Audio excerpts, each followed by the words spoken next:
zaczęłam kręcić. Czekaj, kamera poszła? Poszła. Dobra. Chłopaki, ohayou gozaimasu. Jesteśmy Yakuzami. Yakuzami? Chyba w ten, jak się nazywa? Ekipa Yakuza. Ekipa Yakuza, no.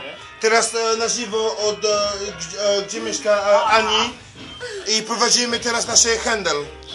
No. Tak, widzę cię. Robimy przede wszystkim mamy taką działalność w niemiecki porno. To jest ten człowiek, który robi w niemieckim porno. To, proszę, na niego.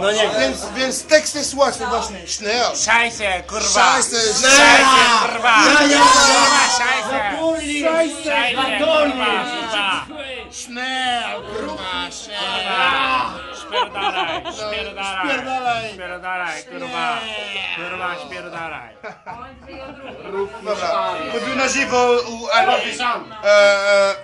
Jak się nazywa japoński mafia? Yakuza. No. Tutaj masz Hiroshi sama. Jak się nazywa? Igor sama. Hiroshi sama. Lutek sama. Ania-chan. Kurwa, modelka! Wojtek Sensei. Wojtek Sensei. Zajebiście. No. I lubimy sushi, kurwa. I Wietnam. Kurwa, modelka! No, dawaj. Tak jest. Dawaj, Schnell, kurwa, Schnell,